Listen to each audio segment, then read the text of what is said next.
Hoje tem Vascão, rapaziada. Vasco e Barraca Central aqui na Argentina.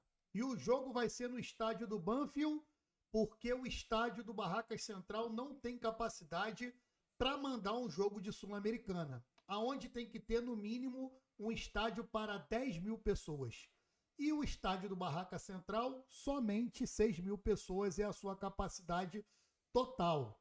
E ontem o nosso presidente Pedrinho esteve na CBF para uma reunião de uma possível liga que vai ser formada e administrada pela CBF. Porém, o nosso presidente soltou os cachorros para cima do presidente do Flamengo e para cima do presidente do Botafogo. Eu sou o Magno Martins, aqui do Voz Esportiva, e convido a todos vocês para ficarem aqui comigo até o final desse vídeo, para vocês saberem de tudo que repercutiu na segunda-feira e hoje, terça-feira, já com o jogo do Vascão pela Copa Sul-Americana. Então, rapaziada, o time que deve ir a campo do Vasco hoje contra o Barracas Central, que está misturado o elenco reserva com a garotada do Sub-20, deve ser Daniel Fusato no gol, Puma Rodrigues na lateral direita. O Puma viajou porque ele está suspenso do jogo contra o Remo. Na zaga, Carlos Cuesta e Lucas Freitas. E na lateral esquerda, Avelar, que é o jogador da base. Na volância, vai jogar Hugo Moura, JP, que também era da base do Vasco, é cria do Vasco. E fazendo o papel de 9, o Matheus França. E o ataque do Vasco, tudo indica que vai ser Nuno Moreira na ponta esquerda, Marina Inestrosa na ponta direita e Cláudio Spinelli, o nosso atacante. Também relacionado para esse jogo foi o Adson, o Zuccarello, da equipe do Sub-20, mesclou totalmente os jogadores. Inclusive, o treinador do Vasco amanhã vai ser o Marcelo Salles, que é um dos auxiliares técnicos do Renato. O Renato tem 2 auxiliares técnicos. O Marcelo Salles já teve passagem pelo Vasco, junto com o Joel Santana, e ele que vai comandar o clube amanhã na beira do campo aqui na Argentina contra o Barracas Central. Espero que o Vascão estreie com o pé direito e um empatezinho fora de casa também é um excelente negócio. E agora a gente vai falar da treta pesada aqui que o presidente Pedrinho disparou para cima do presidente do Flamengo e para cima do presidente do Botafogo, John Textor. O Pedrinho falou que o presidente do Flamengo, de forma prepotente e arrogante, insinuou que ano passado, ao Vasco pegar os 80 milhões emprestado na semana do jogo contra o Palmeiras, que o Vasco teria entregado o jogo e perdido de 3-0 por causa desse empréstimo da Crevisa, que é uma empresa que empresta dinheiro para os outros.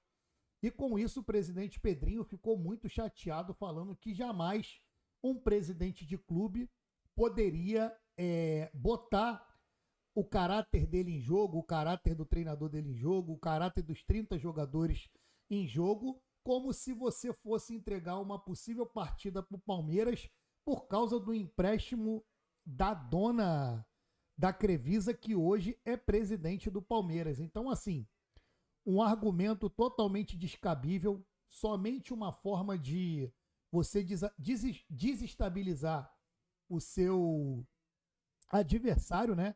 O seu clube ali, parceiro do Rio de Janeiro, e o presidente Pedrinho botou esse presidente do Flamengo no lugar dele. Mais um bravateiro aí que uma hora a conta vai chegar. E a outra parte também de muita indignação por parte do Pedrinho foi com o John Textor. Ele chegou a falar que o John Textor está faltando muito respeito com o Vasco da Gama, que todo momento que tem algum problema de recuperação judicial ou alguma coisa assim, ele faz questão de mencionar o nome do presidente. E o mesmo disse que já não está mais aguentando essa falta de respeito e essas bravatas do John Textor. Inclusive, ele falou que se o Botafogo tiver algum problema de recuperação judicial, de algum problema de massa falida, que ele vai ser o primeiro a se colocar à disposição do Botafogo para poder ajudar. Coisa que o John Textor não fez com o Vasco e só fica botando sempre lenha na fogueira quando o assunto é SAF. Que nesse momento o John Textor ainda é dono do Botafogo. Mas tudo indica, pelo que está acontecendo, que a cada dia que passa ele está perdendo o controle dessa SAF dele. E não honrando os compromissos financeiros com o qual ele fez com o clube, a qualquer momento pode acontecer com ele a mesma coisa que aconteceu com a 777. Então, com isso, o Pedrinho pediu mais respeito pelo John Textor e fica claro que o presidente está adotando uma postura muito profissional à frente do Vasco. Não gosta de arrogância, não gosta de prepotência, não gosta de bravatas que já não cabe hoje no futebol moderno.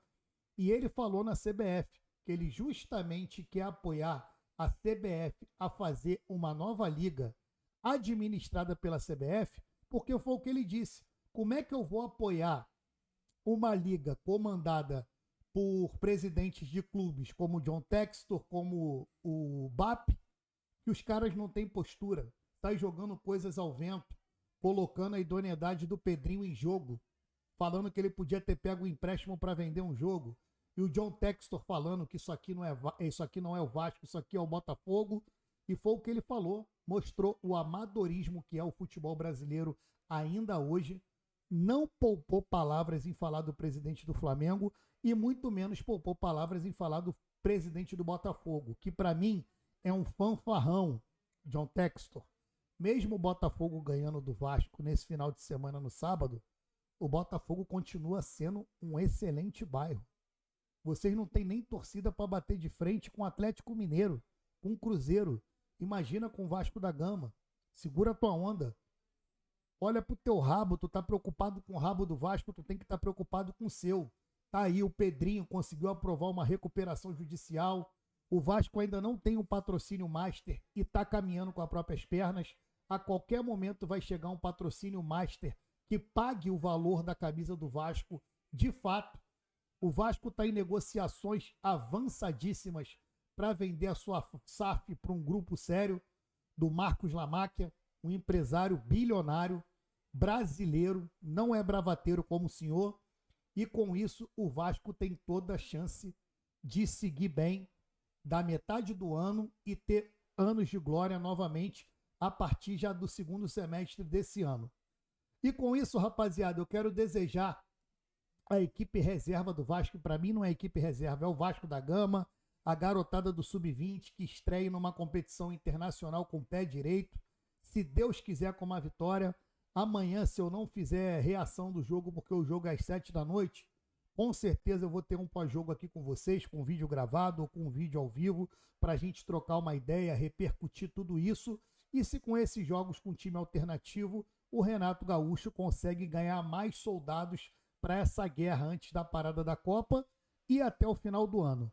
Beleza, rapaziada? Muito obrigado a vocês que estiveram aqui comigo mais uma vez.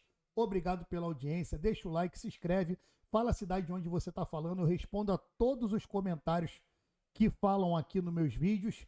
E brigadão pela moral de vocês. Valeu? Beijão no coração.